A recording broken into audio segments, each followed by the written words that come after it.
Hey girl, hey, welcome back to my channel. It's your girl Misha. Thank you guys for joining me yet again for another review. Tonight we are back with an all new Real Housewives of Beverly Hills. If you are new here, then welcome. If you are back for a second or third time, then welcome back. Child, let's get into it if we gonna get into it. Please do not hesitate to like, comment, and subscribe to my channel if you get anything out of the content. All right, so when the episode first opens up, we're seeing the episode in reverse, right? We see Sutton yelling and screaming at Crystal, saying she's not jealous of her and her ugly leather pants. Now, we're going to get to that, but let's just put a pin in it for now. Then we start to move forward. We see Rinna and Harry in the grocery store 3 days earlier, right? So they're going to the market to get some things for this dinner that they're throwing. And Lisa says that Harry is a very good cook. He has some specialties, right, honey? Harry is good at everything, according to Rinna. And he's going to be making one of his specialties, which is bolognese. And I'm like, bolognese? All these years I've been pronouncing it bolognese. Am I wrong or is she wrong? Honey, maybe it's what they do over in, child, I don't know. Okay, but I was just trying to figure out, why are we pronouncing it bolognese? Because I've worked with some Michelin star chefs and they say bolognese. So, I mean, I don't know, child. But anyway, so while they're checking out, right, Rinna drifts on over there looking for hamburgers while Harry does mostly all of the work. Honey, how she landed Harry and kept him all these years by doing even less than the bare minimum is beyond me, honey. So Rinna is over there looking for food and he's checking out, right? But Harry, honey, these are only 4 bags. So grab these 4 bags and go on to the car, honey. Child, holding up the line, waiting on her to pick up these grocery bags. So then we see Erica and Crystal. They go to Kathy's house to play tennis, right? Kathy is still asleep, as she should be. Kathy is going to get her beauty rest, honey. That's why Kathy's skin looks like porcelain, honey. Kathy said, I am not waking up early for nobody. So Erica is no Venus, but Crystal is trying to give us Serena. So there's that. And they're playing tennis back and forth with some of Crystal's friends. So at the end, Erica goes, we won. No, honey, Crystal won, but we're you did nothing. Okay, so the ladies are walking back inside and they're like, thank you so much for letting us use your court. And the whole time they were talking to Kathy, I was thinking, Kathy probably didn't even realize y'all were out there, honey. She probably forgot that she had a court, okay? Because we know how Kathy is. And plus, it's 11 o'clock, and Kathy said, I'm just waking up. I know that's right, girl, with no particular place to go. So Kathy said, yeah, I just woke up, but let's have a bit of fruit. It's so fresh. And I noticed Erica Jane wasn't eating, right? But I guess she's like me, honey. I like the bacon, the eggs, the toast. I like a full-on breakfast. This little fruit, honey, what is this, the appetizer? Oh, no, ma'am. So then Kathy goes, I'm trying to arrange, things for the holidays, right? So here goes Erica trying to play up to our sympathy. Yeah, my house is in shambles. Kathy says, well, it's yours. So then Erica Jane goes, yeah, that's right. And it's all I need. Very modest, Erica Jane. Of course, we all know, allegedly, that the modest jewel box is all she needs as of now. Okay, girl. She's like, I don't need to go back to what I left. Okay, I need something different. Okay, girl, we're going to keep it up. Crystal's like, it's in a very different area, right? Are you social? Well, Crystal, I know you guys are filming and you're in a little bubble, but at the time of this filming, LA was really in a state of emergency because of COVID. So it's really no way for her to be social or have been social at that time. But I knew what you were trying to say.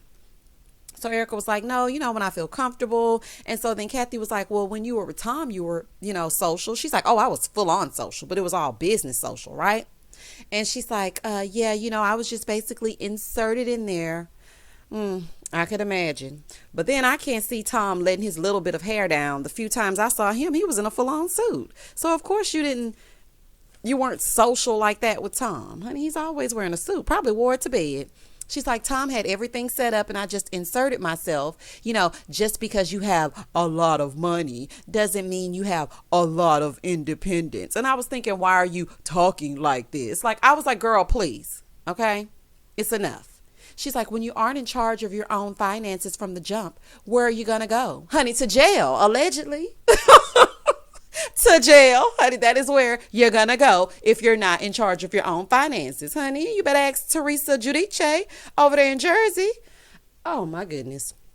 So she's like, yeah, for a long time I've had two housekeepers. Now I'm doing everything myself, washing dishes. Baby, these women wouldn't last a day in my world. Do you hear me? A day. But hey, I guess if you got it, honey, do you. Over at Kyle's home, they're doing their family Christmas card photo shoot, and Kathy stops by. Hey, Kathy, we love to see you, girl. She's like, yeah, do I need to be in the Christmas card? No, you don't, Kathy. Come in and have a seat.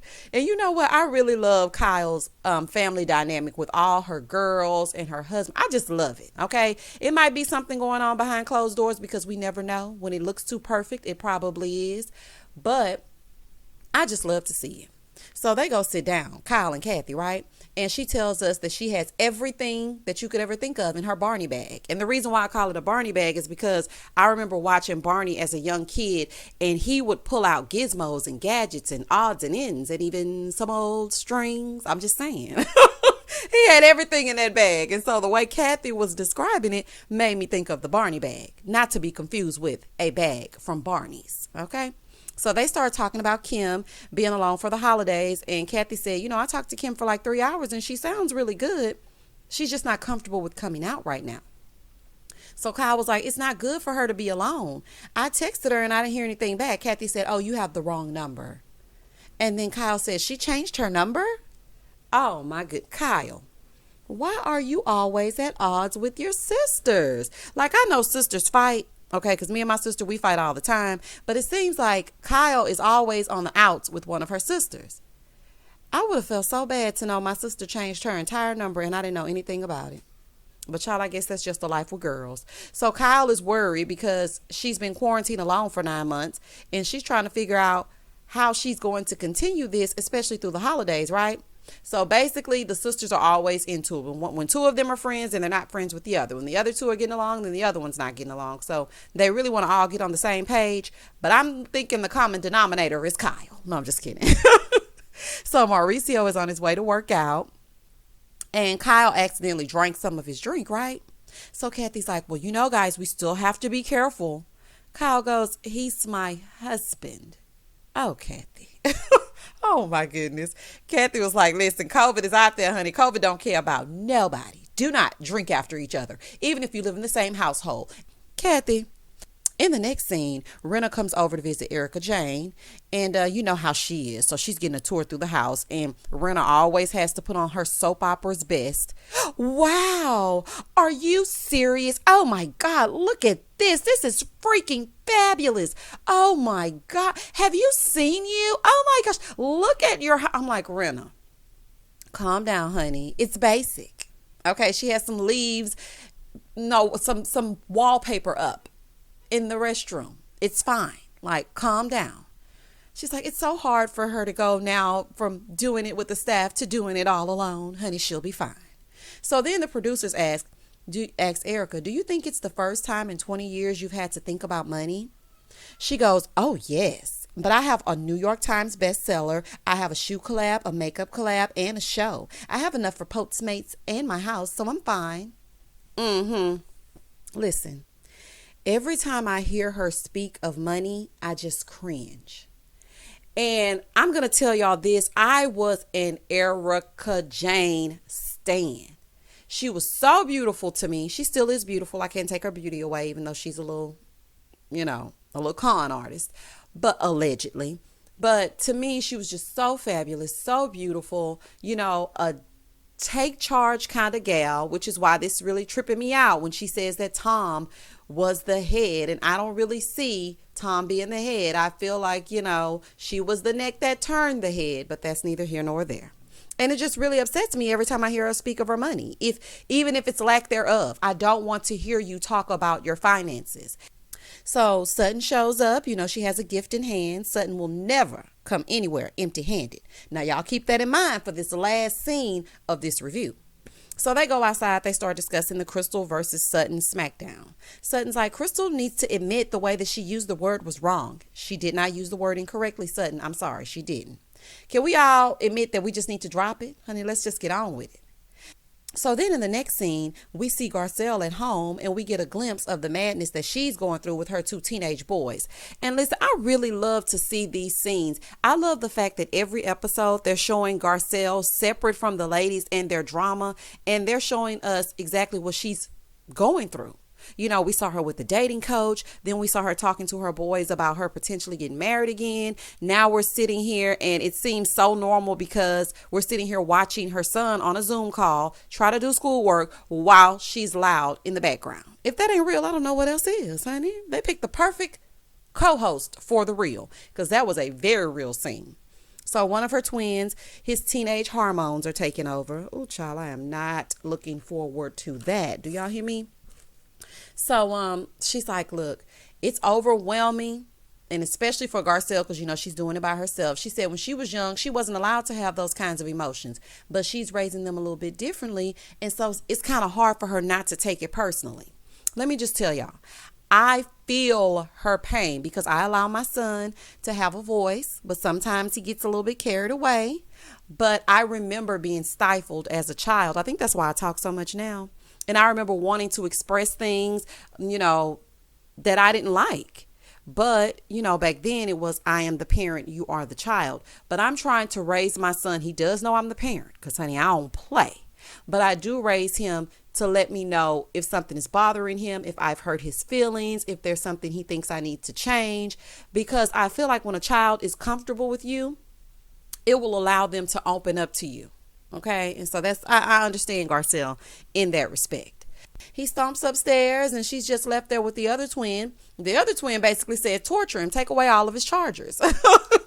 When his phone starts to go down to 0%, then he'll straighten up. I know that's right.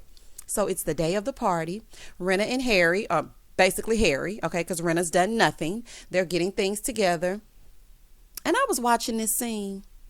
Is it me, or does Lisa and Harry's relationship seem a bit disconnected? I don't know. It's just something about, I just feel like they have an agreement and an arrangement to just be married. I don't see a spark there. I don't know. It's just something about it. So we see that Garcelle has a birthday coming up and wanted a Birkin party, but COVID wouldn't allow that. So since she's still trying to get into Garcelle's good graces, she's going to give her a cake. Kyle and Dorit are on their way to the party, right? Dorit tells us that she's helping to design bridal gowns and that she was a little bit nervous, but then she realized that she designed an entire room. That room, Dorit, let me tell you something. You normally get the fashions right, but that room that you designed that season in Buka, that room was hideous. It was hideous. Now, you get it right normally. But that room was ugly. Now, I'm hoping that your bridal gowns are going to be beautiful. But, baby, that room, please don't use that as an example, okay? So, all of the ladies are starting to show up now. And then finally, Kyle and Dorit finally get there. And so Harry walks them outside. And then Kyle's big mouth tells Harry that she had her first child at 19. Kyle, don't scare this man, honey. Why would you say that? That is very inappropriate to make someone think that their child is about to have a child. Like, girl, cut it out. And honey, the only reason why you had a baby at 19 is because you were doing all those splits. Honey, don't think I forgot. So the rest of the ladies start to arrive. And then finally, Garcelle shows up, right? Garcelle, honey, what are you wearing? Honey, sometimes your fashions are just terrible. I'm sorry, but this whole leather ensemble with the little, like, furry things around the sleeves, I'm sorry, it just wasn't cute. So all the ladies sit down. As soon as Sutton gets there and sits down, Kathy says, "Hi, Thomasina." Oh, my Lord. Kathy, you and Kyle are y'all some starters. Kathy, you like to start it on the slick and then sit back and act like you didn't know what happened. Kathy, don't do that. Please do not call this lady Thomasina, because now we're going to have to sit here and listen to this mess. And that's exactly what happened. So they sit down to have Harry's famous pasta, and they start talking about the girls, right? Apparently, Delilah is in Tulum, and Amelia is going to Cabo the next day. So she and Harry were supposed to go, but COVID plays all day. So they're not going to be able to go. But Amelia is going to meet Delilah there, right? So Kyle goes, "Is Scott going?" She's like, no, he's not going. "Sure, Lisa." Rinna's like, "I just don't really ask a lot of questions." The reason why you don't ask a lot of questions is because you are jumping up and down inside. You are so happy that your daughter is dating Scott Disick. You don't know what to do with yourself. And because you condone it and you enjoy the attention. Girl, you ain't fooling me. So Harry was like, my issue is the age difference. But then I thought about the fact that I had a son and I was 29 and his mom was 44. So, I mean, who am I to talk? So then Harry brings out this yummy looking cake because now it's time for them to sing happy birthday to Garcelle, right? And listen, I am a sucker for a cake. When I saw that cake, I was like, oh my gosh, honey, I might just have to go to the store and order me a birthday cake, and it's not my birthday. I'm that girl. So Garcelle says, my birthday wish is to have me a man that's hung like a horse. Child, no ma'am, honey, I do not want the famous Mr. Ed. Honey, I do not want any of my insides torn out. Honey, I just don't want it. Men do enough damage. We don't need it. So Garcelle says, I'm very shocked that this is coming from you, Rinna. Why? She's trying to get back in your good graces, honey. Rinna will do everything, honey. Don't take it to heart. Don't think this came from the heart, because it didn't. It came from Rinna. So they start giving her presents, right? And Sutton was cutting her eyes at Crystal when she gave Garcelle that present. Now, my thing is this. Things are about to implode in 5, 4, 3, 2, 1. And the reason behind this blow up, and y'all cannot tell me that this is not the truth. This is not even about what Crystal did or what Sutton did. Sutton is pissed because she forgot to bring a birthday gift. I'm sorry, because immediately when she saw Crystal hand that gift to Garcelle, she looked at her like, oh, I cannot stand you. And on top of me not being able to stand you, you remembered the gift and I did not. And we all know Sutton does not go anywhere empty-handed. So child, I bet she was pissed. So Kyle goes down there to talk to Sutton because she sees Sutton cutting her eyes at Crystal, right? And she's like, I don't like being where I don't like people. So Kyle's like, well, what's going on? What's wrong? So then they get up and go take a walk, which I thought was rude because this is Garcelle's moment. Kyle, you would have a fit if someone got up from the table when people were handing you birthday presents and singing you happy birthday. You would be upset. And Sutton, you would be upset as well. It was rude. Okay. So Sutton's like, I can't stand Crystal. She's fake. I still feel weird. And she's talked behind my back. She's never apologized. And I'm just not over her saying violated. So Kyle's like, Sutton, in her confessional, she said Sutton is being very irrational. You think? Honey, and Kyle, you are the one who started this. Let me just refresh you guys' memory. Kyle is the one who inserted sexual as it pertained to the word violated. So when Sutton hears that, it makes her feel creepy. So Kyle, basically, this is your mess. You started it all, and now you're sitting around trying to put out the little fires that you started. Kyle is the one that used the word sexual, honey. Let's just be real. So at the table, they're like, are they yelling? Are they screaming? But Rinna is still trying to make sure she keeps the attention on Garcelle. So she suggests that the ladies do shots, right? Because she don't want no problems. So they all go over and they start asking like, what's wrong? And Sutton is having a full-on breakdown and a meltdown. And then out of the corner of my eye, I see Dorit. Dorit is over there checking her makeup. Now, what did I tell y'all in my past review? This season, Dorit has been so unbothered. It is a level of unbotheredness that I aspire to obtain, honey. I mean, I have never seen anyone be so unbothered. They are having full-on meltdowns, and Dorit is like, let me make sure my lipstick is still on. Honey, I know that's right, y'all, because Sutton gonna melt down if she don't do nothing else. So she's having a full-on meltdown. All the ladies are like, what's wrong? So then she goes, like, I pray to Jesus every day, right? You would think he would throw me a bone. Honey, please don't blame this on God. This foolishness that you and Crystal got going on has nothing to do with God. She's like, I want to pretend that everything's all hunky-dory. And then out of nowhere, Kathy goes, who's hunky-dory? Oh my God. I am convinced that somebody is writing this for Kathy to say. There is no way you have never heard of hunky dory. It's not a person.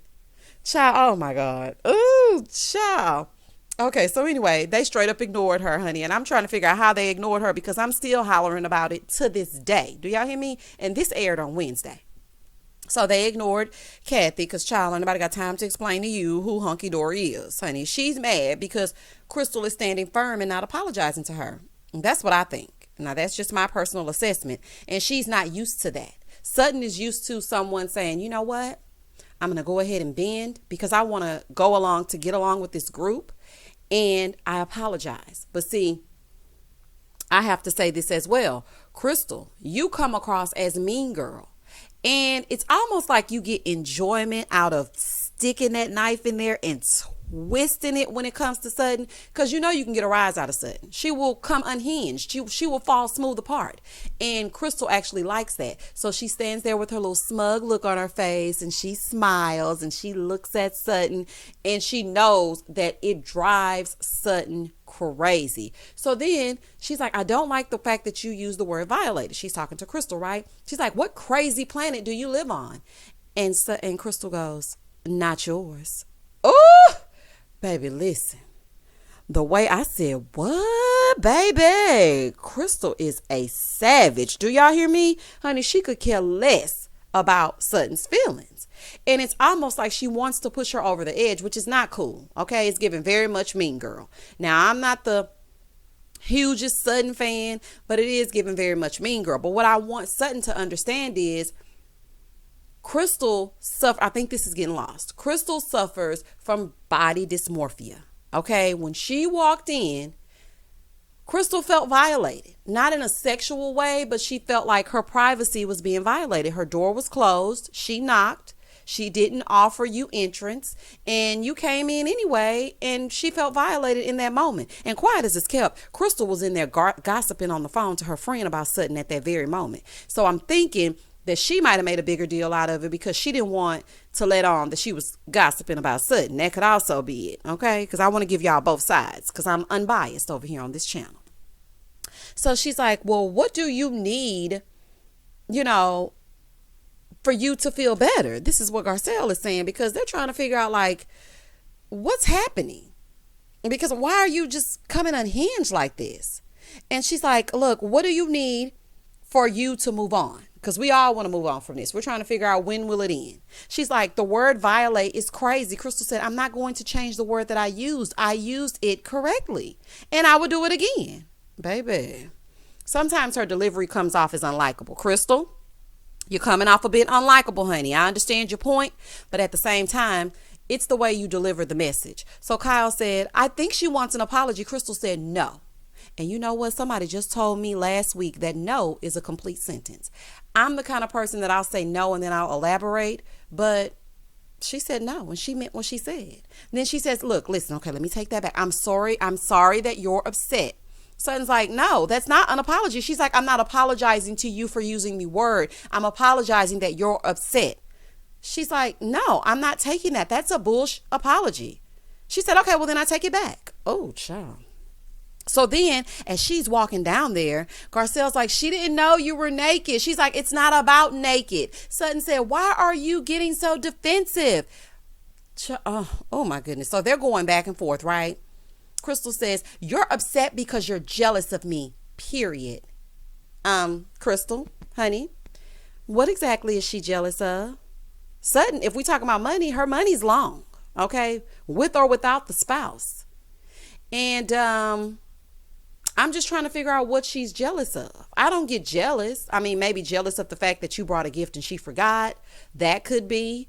But as far as anything else, I'm not getting it. And that was a very elementary school comeback. You're jealous of me, period. Girl, that was very elementary school. It was a reach, honey, you're reaching. So Sutton said, F you, Crystal. Kathy, Sutton starts storming out, right? So Rinna is still sitting there. So Kathy tells Rinna, it's your house. You need to get up and go see what's going on. I'm like, I know that's right. You're just sitting there listening to everything unfold and they're having a full-on fight and you're still just sitting. Honey, tell her, Kathy. So as Sutton is walking away, she's like, jealous of what? Your ugly leather pants? Now, I'm not going to lie. The pants are a little questionable, okay? But a lot of y'all fashions are. I don't really think anybody brings it on Beverly Hills besides Dorit. And Erica Jane, but now I'm side-eyeing her because we know how she got the fashions that have been fashioning. So as she's saying this, Kyle, I was laughing hysterically at this. Now, I don't know if I was the only one that thought this was funny, but I thought this was hilarious. Kyle goes, okay, she said leather pants. She said the leather pants were ugly. Okay, it's not that. It's not. And I was like, it's not that what? What, it's not that bad? Child, oh my goodness. So Sutton is having a full-on meltdown. She's becoming unhinged and she's walking away. And as she's walking away, she's screaming things. And so as she's screaming things and walking away, Crystal is walking toward her with this smug smile on her face.